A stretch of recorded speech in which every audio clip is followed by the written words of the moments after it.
नमस्कार दोस्तों, स्वागत है आपका हिंदी नॉलेज शो में। तो दोस्तों, अब से 4 दिन पहले एक बड़ी खबर निकलकर सामने आई थी और उस खबर के आने के बाद भारत में खूब हल्ला कटना शुरू हो गया। तमाम सोशल मीडिया पर, चाहे यूट्यूब हो, फेसबुक हो या फिर ट्विटर हो, हर जगह भारत के विदेश मंत्रालय और भारत सरकार की खूब आलोचना की जा रही थी कि भारत तो सो रहा है, सुस्त है, हमारी पॉलिसी बढ़िया नहीं है, विदेश मंत्रालय क्या कर रहा है, चीन हमसे आगे निकलता चला जा रहा है और हम खड़े खड़े देख रहे हैं। लेकिन मैंने इस खबर पर वीडियो नहीं बनाई और इसका कारण मैंने ट्विटर पर भी दिया था। दरअसल कारण यह था कि मुझे पूरा यकीन था कि अब से 4 दिन 5 दिन, ज्यादा से ज्यादा एक हफ्ते बाद इस खबर का दम निकल जाएगा और जो आलोचना कर रहे हैं भारत के विदेश मंत्री की, विदेश मंत्रालय की, उनके मुंह पर भी ताला लग जाएगा। और आज बिल्कुल ऐसा ही हुआ है। दरअसल पूरा मामला कुछ ऐसा है कि अब से 5 दिन पहले खबर निकलकर सामने आई कि चीन और तालिबान के बीच में एक बड़ी डील हुई है। डील के तहत चीन करीबन $40 बिलियन निवेश करेगा अफगानिस्तान के अंदर। और इन $40 बिलियन से चीन क्या करेगा? दरअसल अफगानिस्तान के कई पहाड़ी इलाकों में तेल के बड़े भंडार मौजूद हैं। तो चीन $40 बिलियन से ऐसा इंफ्रास्ट्रक्चर खड़ा करेगा अफगानिस्तान में जिससे कि उस तेल को निकाला जा सके और फिर पाइपलाइन के जरिए वो सारा तेल चीन में ट्रांसफर किया जा सके। और इस डील से तालिबान को क्या मिलना था? कुछ भी नहीं। दरअसल चीन ने यह कहा कि सारा पैसा हम लगाएंगे, सारा इंफ्रास्ट्रक्चर हम खड़ा करेंगे, तो हम तुम्हें तेल के पैसे क्यों दे?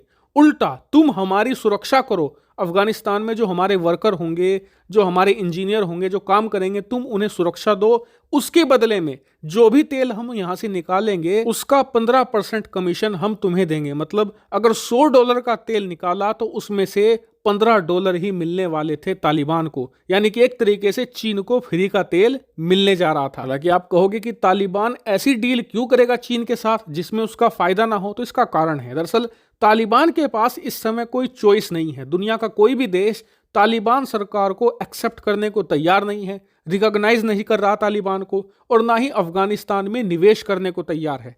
उदाहरण के लिए पिछले 6 महीनों से लगातार तालिबान भारत से रिक्वेस्ट कर रहा है कि आपने जो हमारे यहाँ पर प्रोजेक्ट शुरू किए थे, सड़क बनाने के, डैम बनाने के, इंफ्रास्ट्रक्चर खड़ा करने के, वो अधूरे पड़े हैं, कृपया आप आकर उन्हें कंप्लीट कर दीजिए। और इसीलिए तालिबान के पास कोई ऑप्शन नहीं है। इसीलिए तालिबान ने सोचा कि चलो चीन के साथ डील कर लेते हैं, भागते चोर की लंगोट ही सही। मतलब कुछ भी ना होने से बेहतर है कि कुछ ना कुछ तो मिल ही जाए, और इसीलिए इन्होंने ये डील कर ली।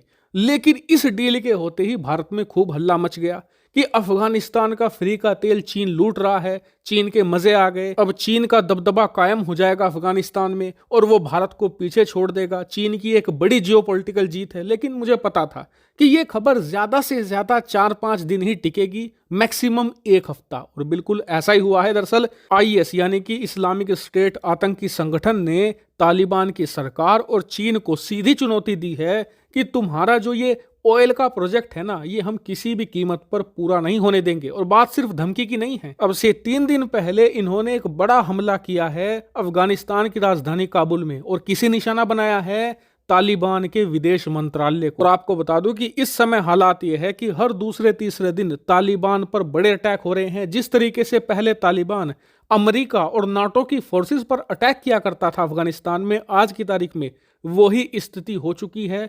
आज वही काम IS करता है तालिबान के खिलाफ। और ना सिर्फ तालिबान, बल्कि ये तो चीन को भी सीधा टारगेट कर रहे हैं। आपको याद होगा कि अब से कुछ ही दिन पहले काबुल के अंदर चीन का एक बड़ा होटल था जिसमें चीनी नागरिक रहते थे, चीन के बड़े ऑफिशियल्स, यहां तक कि चीन के कुछ इंजीनियर भी रहते थे।